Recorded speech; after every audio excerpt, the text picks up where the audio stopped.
پلان پرون سهار پړاو غلام ساتل غواړي په وینو ګټلی نظام واورئ غږ د مظلوم د امارت ظلمو واخلئ د الله نوم د امارت بنده ته په منډه منډه باندې ورسره دا تدریج دا څه کېده د نن سبا زمانې چې زموږ کوم اکابرین امت دي علماء دیوبند د هغو څخه خلک بدزنه کړي پر هغو باندې اعتراضات کړي پر هغو باندې ټاپې د وهابیت لګوي لکه تاسو وګورئ اوس چې کوم دغه هندوستان لره موږ د دین راغلی دي د حنفیت دا په صورت د دیوبند راغلی دي په هغه وخت 1857 کې علماء دیوبند د انګریز سره جنګ کوي او په هغه وخت کې احمد رضا خان پیدایش ته نه وسوي د هغه وروسته چې بیا دی پیدا سلو نو تاسو وګورئ د ده مین هدف دا دی زموږ پر اکابرینو باندې د فتوا د کفر لګولې ده او د هندوستان چې کوم حکومت یا د عیسایانو کوم حکومت پر هندوستان باندې قایم سوی دی هغه حکومت ته د دارالاسلام ویلی دي د مسلمانانو حکومت یې ویلی دي او تاسو وګورئ د بي بي سي پر ویب سایټ باندې باقاعده یو پوره دغه پروت دی تحریر پروت دی چې هغه یې کلي چې په بریلیانو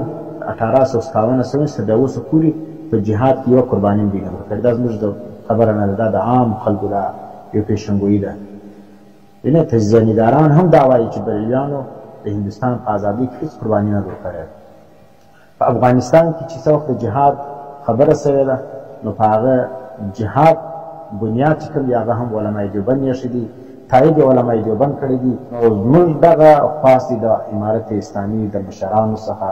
چې تاسو د خپل صفه څخه د سیفیان و بریلیان وباسئ دا دوی عقاید نجس دي دا بدعتیان دي دا د احمد رضا خان اولاد دي د دوی پیر صاحب چې کوم دی زموږ په ټولو اکابرو باندې فتوا د کفر لګولې ده د دوی ټولو مشرانو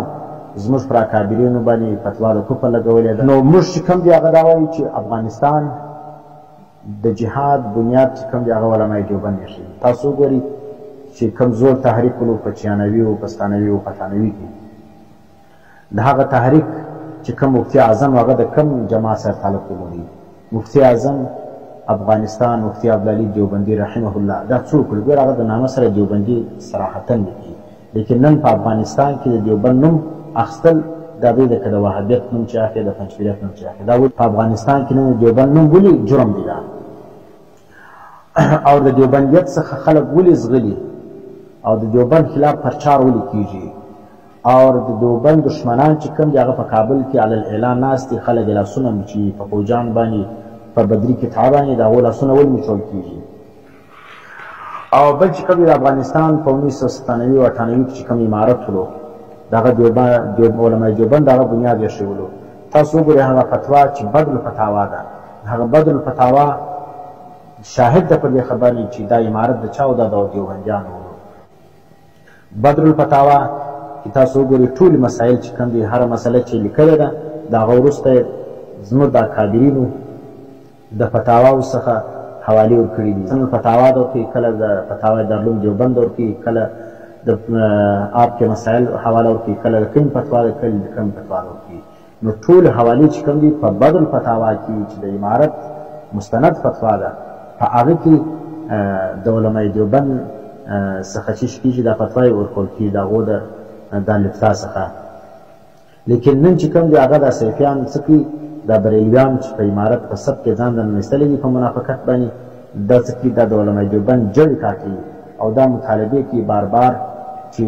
په افغانستان کې صرف حنفیت وي نو که صرف حنفیت وي نو بیا خو چې کوم دي قادیانیان هم ځان ته حنفیان وایي بیا مولویان هم ځان ته حنفیان وایي پنجپیریان هم ځان ته حنفیان وایي او د نور خلک هم ډېر خلک چې کوم دي هغه چې د احناف سره تعلق نشته هغه هم ځان ته حنفیان وایي نو بیا به د هغو تصدیبات څنګه خلکو په افغانستان کې د حنفیت ترویج نه دی دا حنفیت نه غواړي دا په افغانستان کې فسادات غواړي دا په افغانستان کې د حنفیت تر چتر لاندې دا مولویت هم راولي دا د افغانستان کې د حنفیت تر چتر لاندې سیفیت او بریلیت هم راولي او دا چې کوم د قادیانیت هم لار ورکوي دا چې کوم دی اصل هدف د دوی دا دی چې احمد رضا خان میشن هغه دوی په افغانستان کې کامیابه کړي. د پیر سیف الرحمن ګمراه رقم صحیح نظریات چې کوم دي هغه د افغانستان په عوامو کې چې کوم دي هغه پھیلاو کړي.